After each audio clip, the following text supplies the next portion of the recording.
Welcome back. We are exploring the site selection today. We all know home is more than just four walls. It's about creating a space that's beautiful, functional, and good for the soul. That's why I'm so passionate about sustainable architecture. It's about building buildings that are not only stunning, but also kind to our planet. Sustainable architecture is about making smart choices from the ground up. It's about using materials that are gentle on the earth and designing spaces that are energy efficient.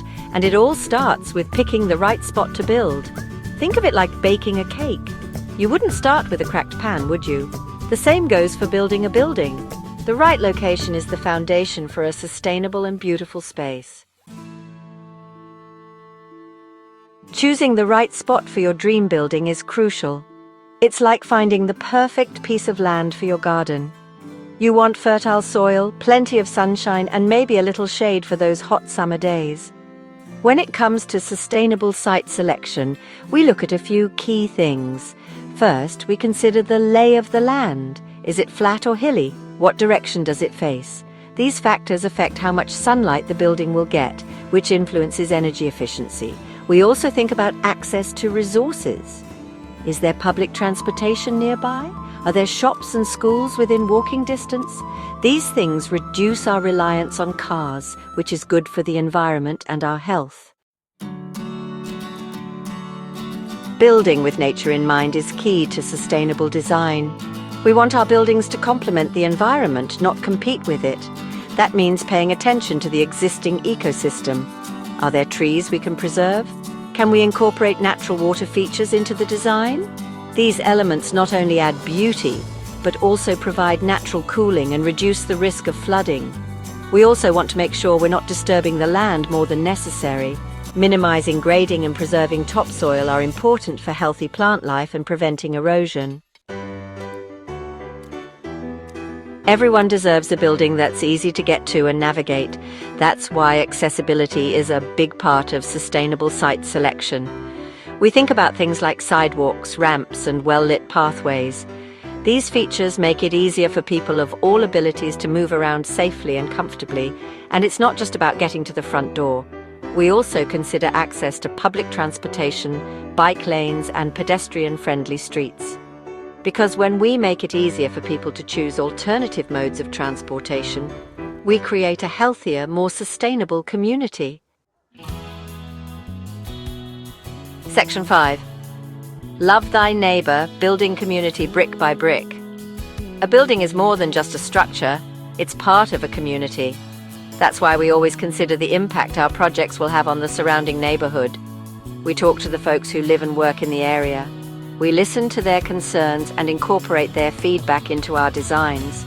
After all, a sustainable building should enhance the community, not detract from it.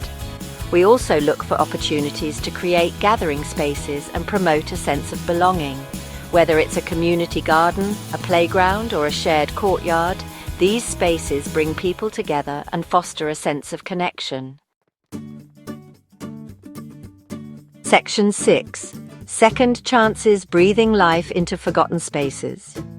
Sometimes the most sustainable choice is to give an old structure a new lease on life. Just like we love finding hidden treasures at antique stores, I get so excited about the potential of abandoned buildings. These forgotten spaces often have good bones and tons of character. With a little love and imagination, we can transform them into beautiful functional spaces that meet the needs of modern living. And the best part? Rejuvenating existing structures is not only environmentally responsible, but also often more cost-effective than building from scratch.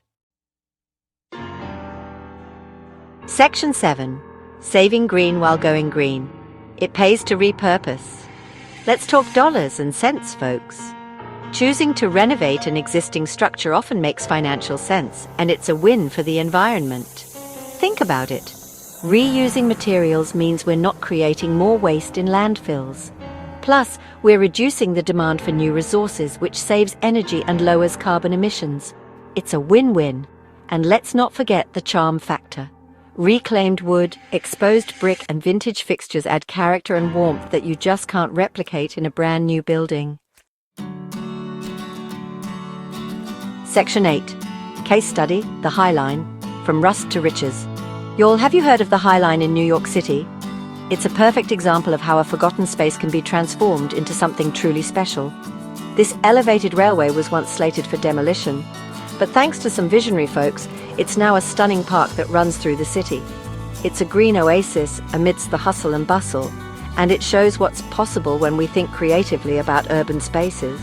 The High Line proves that sustainability isn't just about being eco-friendly, it's also about preserving history, creating community, and making cities more livable. Section 9. A legacy of beauty, one sustainable choice at a time. At the end of the day, sustainable architecture is about creating a legacy of beauty and responsibility. It's about building buildings that are not only stunning, but also good for our planet and our communities. Every decision we make, from the site we choose to the materials we use, has an impact.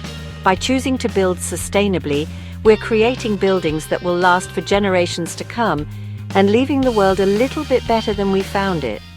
And that's something worth fighting for.